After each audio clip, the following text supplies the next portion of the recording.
Bien-aimés frères et sœurs en Jésus, la grâce, la paix et la miséricorde nous sont données de la part de Dieu le Père et de Jésus-Christ, son Fils, notre Sauveur.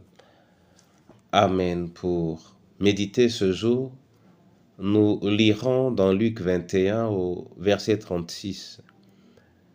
Avant la lecture, nous chantons cet air pour la gloire du Seigneur. Digne, tu es digne. Digne, tu es digne,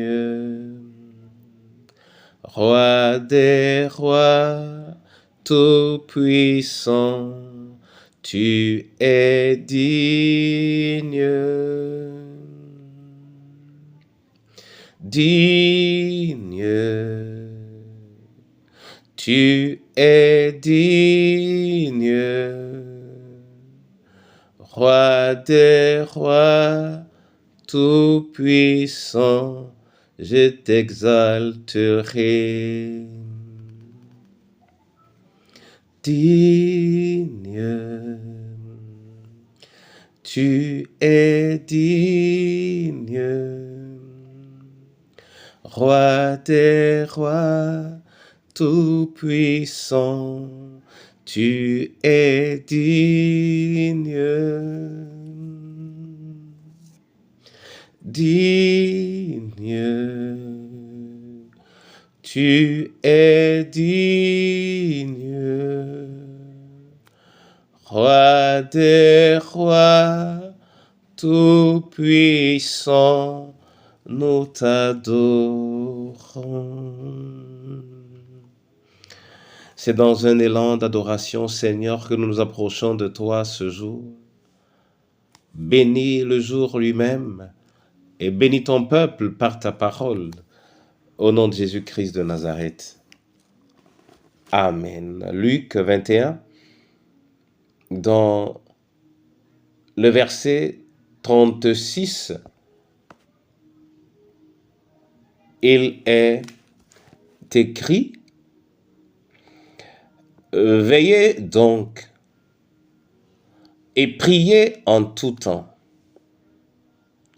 afin que vous ayez la force d'échapper à toutes ces choses qui arriveront et de paraître debout devant le Fils de l'homme. Amen. À la lecture de ce verset, il est évident qu'il y a des choses qui arriveront, des choses certaines, mais qui ne sont pas nécessairement source de joie pour les enfants de Dieu.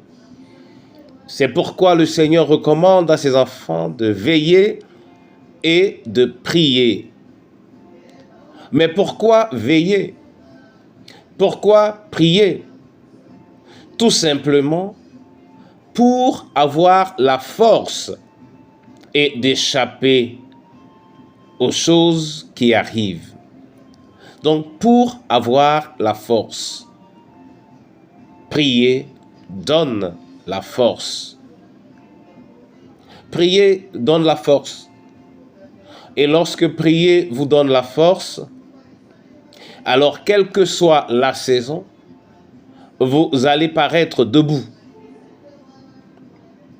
Et en paraissant debout, quelle que soit la saison, vous marquez par votre attitude votre dignité. Votre dignité d'être appelé enfant de Dieu.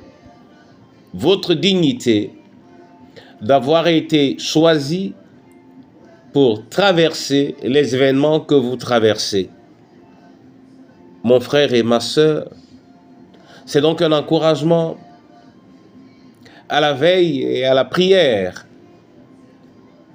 Oui, à la prière, de telle sorte que nous soyons toujours forts. La prière t'a-t-elle déjà fortifié? Que ta rançon quotidienne, mon frère et ma sœur, te fortifie et qu'elle te permette de tenir debout. Au nom de Jésus-Christ de Nazareth. Amen. Père éternel, je te bénis et je te dis merci pour ce jour et pour la parole qui nous rappelle l'importance de la prière et la force que nous en tirons. Combien de fois l'avons-nous fait et nous sommes-nous sentis faibles? Seigneur, fais que cela change. Et apprends-nous à prier avec insistance et ne point te lâcher jusqu'à ce que nous nous sentions forts et suffisamment forts pour affronter la situation qui se trouve devant nous. Dans ta sagesse, Seigneur, accorde-nous de nous appliquer.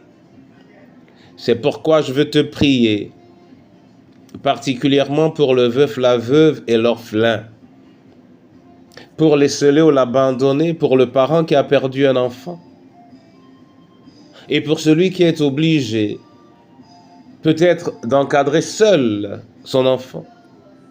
Seigneur, donne-nous de veiller et de prier pour le prisonnier, pour le malade. Éternel Dieu, pour chacune de nos familles, accorde-nous cette grâce pour ce pays qui est le nôtre. Donne-nous de le faire. Et pour ton Église, Seigneur, que tes membres, que les membres de ta communauté soient des prieurs, de véritables prieurs pour la manifestation de ta vie. En Jésus, notre Seigneur et Sauveur. Amen.